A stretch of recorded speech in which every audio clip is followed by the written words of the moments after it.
My dear brothers and sisters, I would like to start with something funny this morning. I heard about a woman. She loved her dog so much. She loved her dog so much that one day she came to the pastor and asked the pastor to baptize her dog.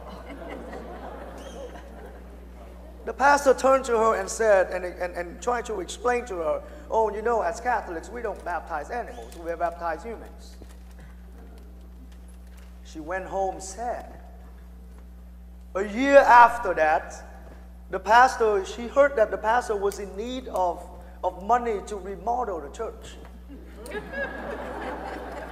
She made a phone call to the office and talked to the pastor. And she said, I make a deal with you, Father. I'll make a big donation to the parish for your project. But with only one condition, you will baptize my dog. And the pastor told her, that's fine, I can baptize your dog, but only in private, okay? Don't tell everybody.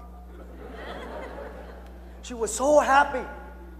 She was so happy. She told everybody about the baptism of the dog.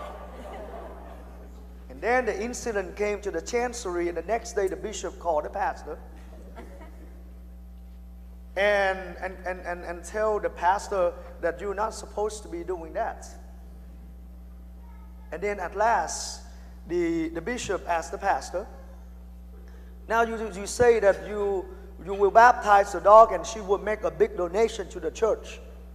How much is she going to offer to the parish? The pastor says in reply, she will offer $5 million to the parish.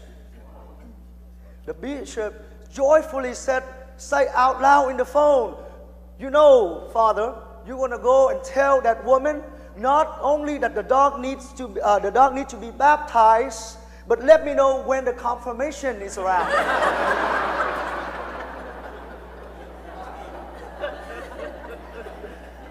My dear brothers and sisters, today we are entering into the Sermon of the Mount, right? The teaching of Jesus on the mountain to the disciples, of which is also called the greatest sermon ever preached by Jesus. And the theme of this Sunday is about how are we going to be the salt of the earth and the light of the world. And this image of the salt of the earth and the light of the world, and the image of Jesus preaching to his disciples on the mountain, also remind me of two other biblical accounts in the Old Testament. In Exodus, you hear about Moses, right? Who climbed up to the mountain and received the 10 Commandments, the law of God, and then after that, he brought it to the people of Israel.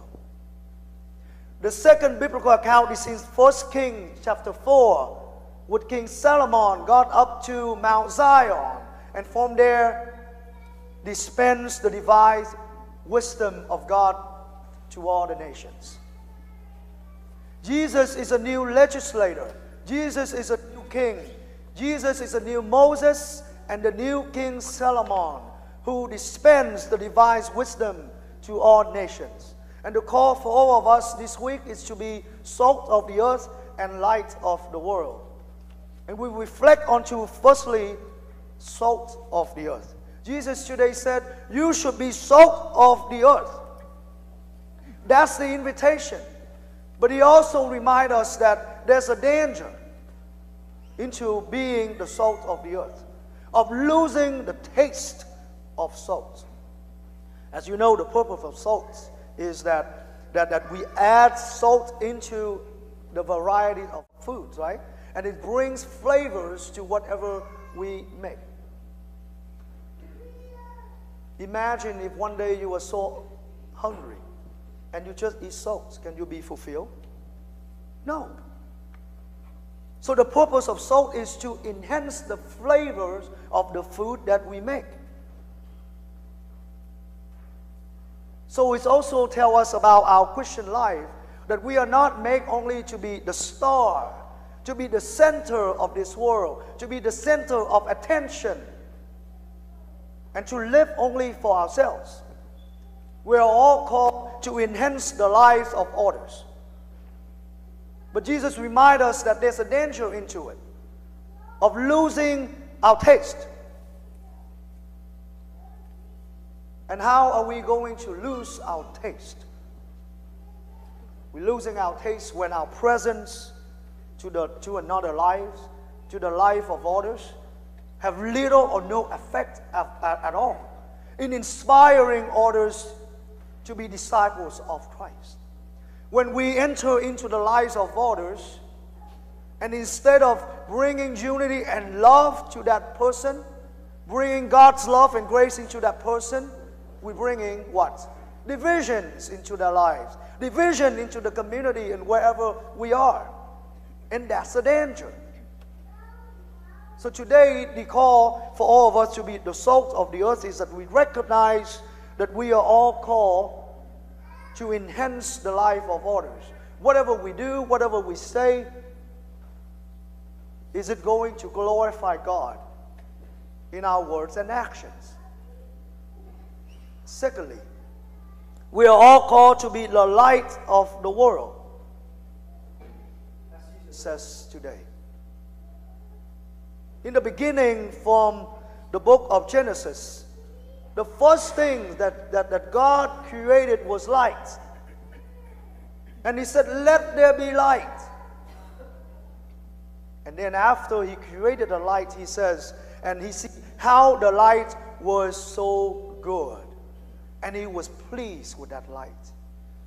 We are all called to be the light of the world, so that one day when we are facing God, after we leave this world, God will tell us that look how the light was so good.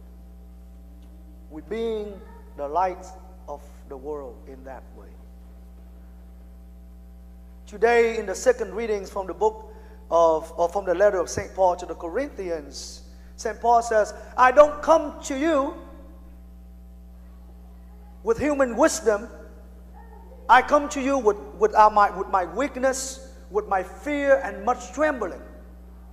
I come to you with the wisdom of God, with the power of God. And that lets your good works be the signs of the Holy Spirit." And the first reading today also reminds us of what we shall do in order to be the light of the world. To feed the hungry, to clothe the naked when you see them, to do all the good things that we are all called to be doing in our lives, to inspire others also to join us in that mission. And my dear brothers and sisters, salt and light have something in common. They do have something in common, which is wherever they are, they make noticeable differences. So we are all called to be salt of the earth and light of the world, to make a difference in this world of wherever we are, whether we are in a family, whether we are in the parish, in the community, or at our workplace, with whatever we do with our word and actions. And you know what's the great temptation and sin? The greatest temptation and sin is that instead of we bringing unity and love to our family, to our community, to our workplace, we're bringing division, which is what? By gossiping. That's the greatest temptation, that maybe in our own failure, my dear brothers and sisters, you and I have made that mistake before. Tell you a story about gossip and see how terrible gossip is. In ancient Greeks, Socrates, the very famous philosopher in the 4th century, and he was known for his the reputation of his wisdom. One day, one of his friends came to him, telling him this: I have heard something about your friend. He stopped his friend right there and says, before you are going to tell me something about my friend, let me ask you 3 questions. The first question is about truth. What are you going to tell me true? His friend says, no, I just heard it. Okay, let's move on to the second question. The second question is about kindness. Is it good? Is it good? What are you going to tell me good? His friend says, not really. I'm telling something bad about your friend. So it's not good. And then he says, okay, so you neither tell me something true or something good. Let's move to the next question. Is it useful? Is what you are going to tell me useful? Is it useful for me? His friend says, no, it's not useful for you. Socrates turned to his friend and said, what are you going to tell me is neither true, neither good, nor useful? Why do I have to listen to that gossip? So my dear brothers and sisters, gossiping is a terrible thing in our life.